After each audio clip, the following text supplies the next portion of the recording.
আজকে মূলত আসছিলাম কিছু শিখবো, দেখবো এবং আয়োজনে কেমন অংশগ্রহণকারী ছিল সেটা দেখবার জন্য। আর আমার জায়গা থেকে শুধু দুই একটা বিষয় অবজারভেশন শেয়ার করব। এই অঞ্চলের আমাদের পূর্বপুরুষরা যখন পৃথিবীতে সভ্যতার উন্নত শিখরে আমরা ছিলাম, যে সময়টাতে এই অঞ্চলের যোগাযোগ ব্যবস্থা, এই অঞ্চলের রাষ্ট্র ব্যবস্থা, এই অঞ্চলের শিক্ষা ব্যবস্থা টপ মোস্ট লেভেলে ছিল, যখন এই অঞ্চলে সে সময়ের ব্রিটিশরা, সে সময়ের ইংরেজরা, সে সময়ের অন্যান্য উন্নত রাষ্ট্র যাদেরকে আমরা এখন উন্নত রাষ্ট্র বলি, যাদের কাছে শিখতে চাই, যাদেরকে ফলো করতে চাই, যাদের ব্যাপারে আমরা খুব পুলকিত হই, সেই কমিউনিটির নাগরিকেরা আমাদের এই এলাকায় আসতেন এবং শিখতে আসতেন, পড়তে আসতেন, ব্যবসা করতে আসতেন, রাষ্ট্র ব্যবস্থা দেখতে আসতেন। কিন্তু এক পর্যায়ে কি হলো, এক পর্যায়ে তা ব্রিটিশরা এসে এটা দখল করলো, দখল করে এই এলাকার পলিটিক্যাল সিস্টেম নষ্ট করে দিল, এই অঞ্চলের রাষ্ট্র ব্যবস্থা নষ্ট করলো, এই অঞ্চলের শিক্ষা ব্যবস্থা ধ্বংস করে দিল, এই অঞ্চলের টোটাল সিস্টেমটা নষ্ট করে নতুন করে এই অঞ্চলের মানুষকে দাস বানিয়ে ছাড়লো, এই অঞ্চলের মানুষের চিন্তা চেতনা কলোনিয়াল মাইন্ডসেট তৈরি করলো, যার মধ্য দিয়ে আমরা একটা অধপতনের চূড়ান্ত শিখরে গিয়েছি, আজকে যেখানে এসে ঠেকেছি। এবং এখন আমরা তাদেরকে আইডল মানতে শুরু করছি, অথচ আমরা ভুলে গিয়েছি এই অঞ্চলের মানুষরা আমরা সবকিছুর উন্নত শিখরে ছিলাম, সবকিছুর এই সকল জ্ঞান বিজ্ঞানের, সকল সভ্যতার অন্যতম চূড়ান্ত লেভেলের ধারক এবং বাহক ছিলাম আমরা। এবং আমরা আজকে পিছিয়ে গিয়েছি। আজকে স্বাধীনতার এত বছর পার হওয়ার পরে এই অঞ্চলের স্বাধীন জাতি হিসাবে আমাদের অন্যতম বড় করণীয় ছিল আমাদের সেই হারানো গৌরব ফিরিয়ে নেওয়া।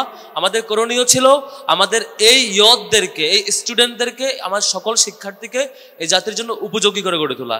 ছাত্র শিবিরের জায়গা থেকে, ছাত্র শিবির আপনারা দেখে থাকবেন এবছর ডাকসু, চাকসু, রাকসু নির্বাচন হয়েছে, আরো অসংখ্য পলিটিক্যাল ইভেন্ট গিয়েছে। এই সবকিছু পলিটিক্যাল ইভেন্টকে ছাপিয়ে ছাত্র শিবিরের মূল ফোকাস ছিল শিক্ষার্থীদের নিয়ে কাজ করা।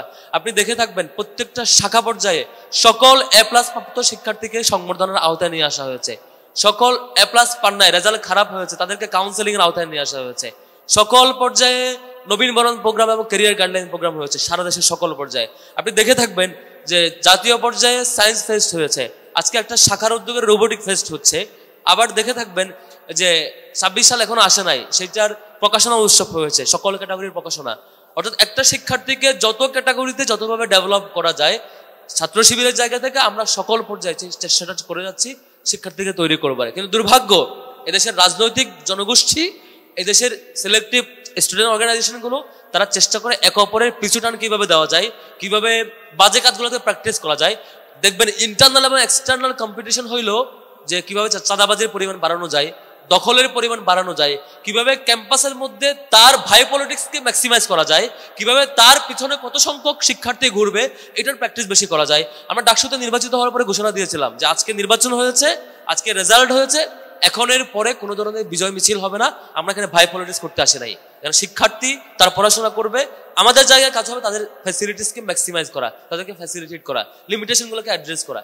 ছাত্র শিবিরের জায়গা থেকে আমরা সে চেষ্টা করছি, স্ব শাখার জায়গা থেকে সারা দেশে চেষ্টা করছে। আমরা আহ্বান করব বাংলাদেশের সকল ক্যাটাগরির স্টেক হোল্ডার, সেটা পলিটিক্যাল হোক, সোশ্যাল হোক, অন্যান্য এনজিও হোক কিংবা গভর্নমেন্টের হোক, সবার উচিত হইল মৌলিকভাবে এই দেশের জনগোষ্ঠীকে প্রস্তুত করার চেষ্টা করা। সেটি থেকে ব্যর্থ হলে বেশ বড় ক্ষতি হবে। আমরা এর আগে যখন সায়েন্স ফেস্ট আয়োজন করেছিলাম তখন আমরা বলেছি এই সায়েন্স ফেস্ট আয়োজন করা শিবিরের কাজ না, এটা কাজ ছিল রাষ্ট্রের কাজ ছিল সেটিকে আয়োজন। আমরা সেখানে আহ্বান করেছিলাম যে রোবোটিক ফেস্ট রাষ্ট্র করতে পারে মন্ত্রণালয়ের উদ্যোগে, সেটি করেনি। এরপরে ছাত্র শিবিরের একটি শাখা ছোট্ট পরিসরে আয়োজন করে দেখিয়েছে। আজকে রাষ্ট্রের এখান থেকে শিক্ষা নেওয়া উচিত। ছাত্র শিবিরের মতো একটা ছাত্র সংগঠন যদি তার একটা ছোট্ট ব্রাঞ্চ যদি এ লেভেলের রোবোটিক ফেস্ট করতে পারে, রাষ্ট্রের এটাকে অনেক বড় লেভেলে নিয়ে যাওয়া উচিত। রাষ্ট্রের দায়িত্ব হলো এখান থেকে শিক্ষা নিয়ে সেটি স্কুল এবং একদম জেলা পর্যায়ে কিভাবে ম্যাক্সিমাইজ করা যায় এবং শিক্ষার্থীদের কিভাবে শেখানো যায়। আমাদের আশপাশে দেখতে পাই সেসব উন্নত রাষ্ট্রগুলো যারা সভ্যতার শিক্ষা দেয়, যারা এগিয়ে যাচ্ছে, যারা আমাদেরকে টর্চার করে, আমাদেরকে 200 বছর শাসন করে, এখান থেকে লুটপাট করে, এখান থেকে আমাদের অর্থনীতি ধ্বংস করে দিয়ে, এখান থেকে সম্পদ নিয়ে যেয়ে আমার সকল পলিটিক্যাল সিস্টেম, শিক্ষা ব্যবস্থা, বিচার ব্যবস্থা সবকিছু ধ্বংস করে দিয়ে এখান থেকে লুটপাট করে তারা গিয়ে সভ্যতা কায়েম করেছে। সেই সভ্যতাকে আমরা শিখছি, আমরা শিখার কথা বলছি, তাদেরকে ফলো করার অভিনয় করতে হচ্ছে আমাদের। অথচ আমাদের জাতিকে, আমাদের রিসোর্সকে মোবিলাইজ করা, সেই পরিকল্পনা, সেই সম্ভাবনাকে ইউটিলাইজ করার চেষ্টা আমরা এখনো লক্ষ্য করে দেয়। রাষ্ট্র এবং সকল নাগরিকের সেটি ইউটিলাইজ করার দায়িত্ব। শিবিরের জায়গা থেকে স্টুডেন্ট ছাত্র সংগঠন হিসেবে আমরা মিনিমাম লেভেলে একটা চেষ্টা দেখিয়েছি মাত্র। আমাদের সকল নাগরিককে অনুরোধ করব তার দ্বারা জায়গা থেকে শিক্ষার্থীদেরকে গড়ে তোলবার জন্য চেষ্টা জারি রাখা দরকার। আমরাও দোয়া চাই সারা দেশে সকল পর্যায়ে আমরা যাতে শিক্ষার্থীদের কল্যাণে আমাদের শিক্ষার্থীদের জন্য আমাদের সকল কর্মসূচিকে ডেডিকেটেড রাখতে পারি। কথা শেষ করছি। আবারও আজকের আয়োজক শাখা, প্রাইভেট ইউনিভার্সিটি শাখা এবং সংশ্লিষ্ট সকলকে, বিশেষ করে পার্টিসিপেন্টদেরকে ধন্যবাদ জানিয়ে কথা শেষ করছি। ওমা তৌফিক ইল্লা বিল্লাহ।